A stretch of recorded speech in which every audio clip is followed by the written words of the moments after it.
आज की संगोष्ठी के अध्यक्ष परम आदरणीय सर अमरनाथ शर्मा जी सर, कुलपति सर अरुण होता सर, आज के मुख्य वक्ता आदरणीय बजरंग बिहारी तिवारी जी, मुकुट चक्रवर्ती जी नहीं चले गए शायद, यहाँ उपस्थित सभागार में हमारे बहुत लोग परिचित हैं। नौजवान साथी यहाँ उपस्थित हुए हैं, उन सबको मैं फिर से अभिवादन करता हूँ और मैं कोई आधिकारिक वक्तव्य नहीं दूंगा। एक दूसरी बात, मैं आपसे इंटरेक्ट कर रहा हूँ, आपसे बातचीत कर रहा हूँ, कुछ अनुभव है उसको साझा कर रहा हूँ। प्रेमपाल सर छूट गए, उनको भी प्रणाम, भी जुड़ेंगे कुछ देर में। अच्छा हो सर को प्रणाम। विषय जो है गंभीर विषय है, आप लोगों को अच्छी तरह उस विषय को समझना भी है और अमल भी करना है। और इस सिलसिले में मैं दो एक बिंदु पर इसे भटक न जाऊं, कहीं दूसरे तरफ न चले जाऊं, गाइडलाइंस रखकर ही बात करूंगा और समय को अतिक्रमण नहीं करने की कोशिश करूंगा, उसी में समेटूंगा। ये जो सामाजिक विकास और भाषाई अस्मिता शब्द में कभी आप असमंजस हो जाती है। मैंने इन द टर्म्स ऑफ अंग्रेजी में इसको हम पहले कंफ्यूज हो गए थे, लेकिन सर ने पूरा कह ही दिया कि ये सोशल डेवलपमेंट है, नॉट सोशल इवोल्यूशन।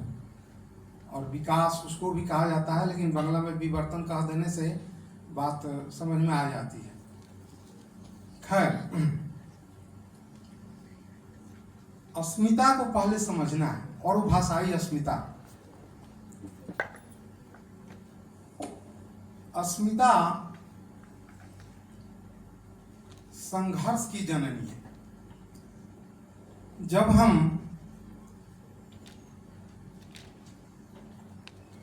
अपनी पहचान के लिए, अपने अधिकार के लिए लेजिटिमेट यानी कि न्याय संगत जब संघर्ष करते हैं, तो वहाँ हमारी अस्मिता उभर कर आती है और वो भाषा के क्षेत्र में बहुत ही सटीक होती है। मैं इसलिए कह रहा हूँ कि एक चीज़ आपको कोट कर रहा हूँ, 8वीं शताब्दी या वो शायद 9वीं शताब्दी के होंगे, दंडी संस्कृत के आचार्य हुए हैं। उन्होंने कहा था कि भाषा एक ऐसी चीज है जिसके द्वारा हम समाज को या इस विश्व को देखते हैं। उन्होंने और किसी दूसरे चीज को नहीं कहा, भाषा के बारे में कहा। और वो भाषा, वो सही रूप से अपनी भाषा की ही बात कर रहे थे। यानी कि भाषा के बिना यदि हम समाज या इस विश्व का अवलोकन नहीं कर सकते हैं, तो उसके बिना कोई भी सामाजिक उन्नति की बात सोचना बेमानी लगता है। आप यूं कहें, इस तरह से समझें कि अस्मिताएं भी बहुत तरह की होती हैं। हम यहाँ केवल भाषाई अस्मिता पर अपने को टिकाए रखेंगे और रूबरू होंगे आंख में आंख मिलाकर के जो समस्याएं उत्पन्न हुई है भाषा को लेकर के, उसका समाधान खोजेंगे। आप इसको ध्यान रखें।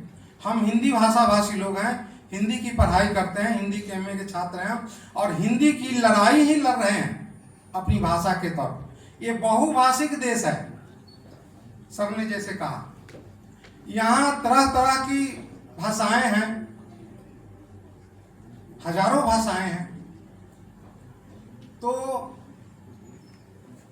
उन भाषाओं को सम्मान देते हुए मैं अपनी भाषा की बात करूंगा।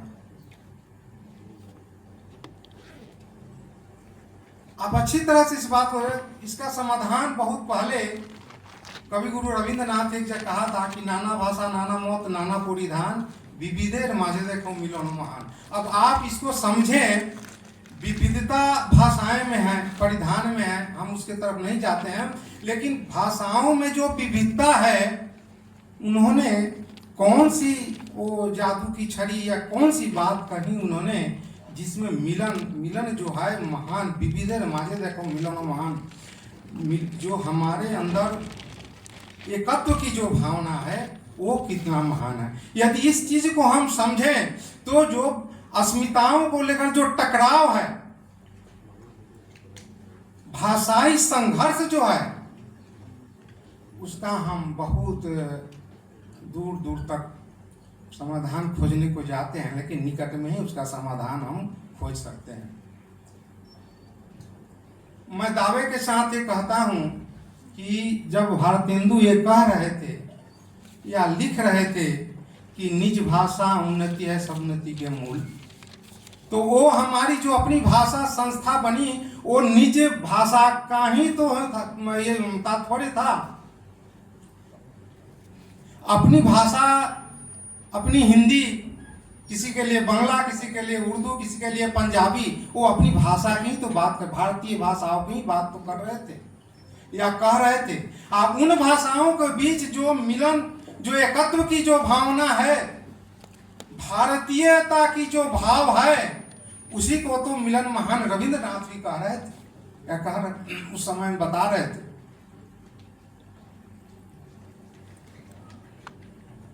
चलिए, अपनी भाषा के महत्व को टिकाए रखना आज के संबंध में, आज के मौजूदा हालात में बहुत कठिन है। भाषाएं मर रही हैं। एक आंकड़े के अनुसार ऐसे कहा जाता है कि प्रत्येक 15 मिनट में भाषाएं एक मर रही हैं। और हमारे बांग्ला के बहुत बड़े कवि हैं, अभी जीवित हैं, बहुत अच्छे कवि हैं, सुबोध सरकार जी। उन्होंने तो ऐसा भी कहा कि 2050 में जितने भी कथ्य भाषाएं हैं उनके 90% भाषाएं समाप्त हो जाएंगी। आप जरा गौर कीजिए, ध्यान दीजिए कि हम किस कगार पर खड़े हैं, कहां खड़े हैं। जब भाषाएं समाप्त हो जाएंगी तो सामाजिक विकास कहां तक हो पाएगा। हम अपनी भाषा की बात नहीं करते हैं, हमें किसी भी भाषा से इतराज नहीं है, इवन अंग्रेजी से इतराज नहीं है। अंग्रेजी सीखना लाजमी है, सीखना चाहिए, लेकिन बात जो होगी, उन्नति की जो बात होगी, वो अपनी भाषा में होगी। मैं बता रहा हूं, मैं साहित्य के पृष्ठभूमि से नहीं हूं, मैं बिल्कुल बायोकेमिस्ट्री के आदमी हूं, जैव रसायन के आदमी हूं। मैं बता रहा हूं, हमारे तंत्र का अनुरणन यानी कि वाइब्रेशन अपनी भाषा के आवाज से होता है। जो आवाज हम बोलते हैं ना या पढ़ते हैं ना, वो हमारे जिन तंत्रिकाओं को उत्तेजित करती है, अनुरणन करती है, वो अपनी भाषा होती है। लड़ी गई है? नहीं लड़ी गई। क्यों नहीं लड़ी गई भाई? वो तो बहुत उन्नत भाषा थी उस समय, अभी भी है। मैं यहाँ अंग्रेजी का कोई निंदा सूचक कोई बात नहीं कह रहा हूं, मैं अपनी भाषा को तवज्जो देने की जो बात कह रहा हूं उसको मैं रेखांकित करना चाहता हूं। ठीक है, बांग्ला के एक बहुत बड़े कवि थे मधुसूदन, माइकल मधुसूदन दत्त, अंग्रेजी में लिखते थे। हमारे यहाँ के बहुत से लोग अंग्रेजी में लिखकर बहुत नाम कमाए हैं, कमा रहे हैं। मैंने कहा भाषा का संघर्ष अभी जो है बहुत खतरनाक कगार पर हम खड़े हैं। इसको बचा पाएंगे कि नहीं, ये लड़ाई अब लड़नी है। जिनका जिक्र मैं कर रहा था, तो उन्होंने जब सारा लिख करके जब हैरान हो गए, बहुत कुछ किए, सम्मान भी पाए, अंत में उन्होंने कहा, उनकी बहुत फेमस एक उक्ति है, बहुत विख्यात प्रख्यात उक्ति है कि हे ममतब बंग भंडारे विविध रतन हेथाय বৃথাই খুঁজেছি भिक्षार हाथ में। आप सोचे, अंग्रेजी का इतना बड़ा विद्वान जब ये कह रहा है कि मेरी अपनी भाषा में जो विविध रत्न पड़े हुए थे, मैं भिक्षा का कटोरा लेकर बेकार में ही बाहर में इतना दिन, बड़ी लंबी कविता है, इतना दिन बेमतलब का ही घूम फिर रहा था। और क्या प्रमाण देने होने का अपनी भाषा की, जो पढ़ने का माध्यम या सीखने का माध्यम या शोध का माध्यम जो अन्य भाषाओं के, अंग्रेजी और क्या अन्य भाषा में, तो अंग्रेजी का माध्यम जो बना रहे हैं, कह रहे हैं, कहां तक सही है? आप सोचे इसको, आपको सोचना पड़ेगा। आपको सोचने पर ये परिस्थितियां मजबूर करेंगी, और ये कोई बना बनाया एक डायलॉग किया हुआ कोई बात नहीं है। बिल्कुल समाज में रहकर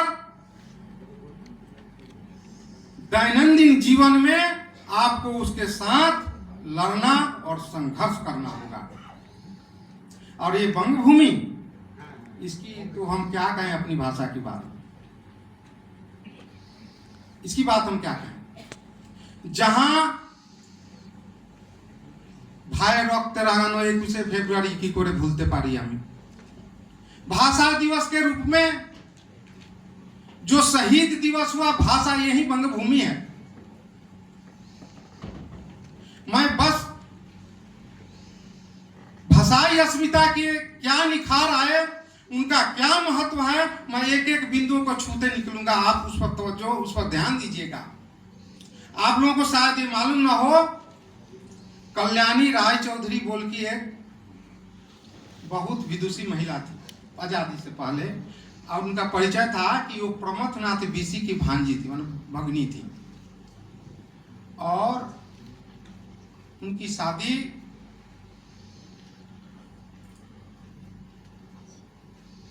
इस्लाम धर्म में हो गया था। और भाषा के आंदोलन को लेकर के उन्होंने जेल की भी हवा झेली।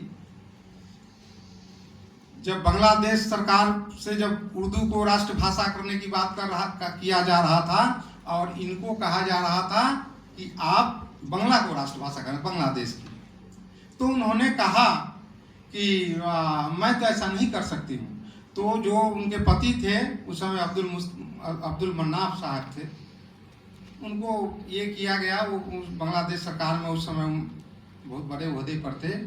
तो पत्नी से उन्होंने कहा कि तुम जेल पर मुचलिका लिख दो और एक फलान कर सब करके छोड़ो झमेला और साइन कर दो। उन्होंने कहा कि मैं ऐसा कभी नहीं कर सकती हूँ।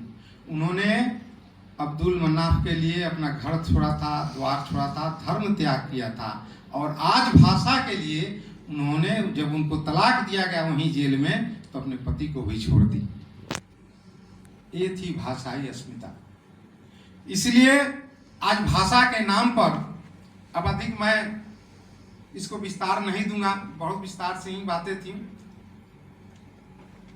भाषाई अस्मिता की जब बात आती है तो हम संघर्ष के रास्ते पर नहीं है किसी भाषा के साथ, जो आजकल आपको देखने को मिल रहा है। हम भाषाई उन्मादी नहीं बनना चाहते, हम तो भाषाई संवादी हैं। हम संवाद के जरिए अपनी भाषा की जो महत्व है उसको परिभाषित करेंगे, उसको रेखांकित करेंगे, और सामाजिक उन्नति के काम में उसके सिवा कोई दूसरा चारा नहीं है, वो हम करेंगे। और मैं आप सभी को, मैंने अपना समय शायद अतिक्रमण कर चुका हूं मैं, और आप सभी को बधाई, सबको फिर से अभिवादन, सबको प्रणाम, बहुत बहुत धन्यवाद, आपने मुझे सुना।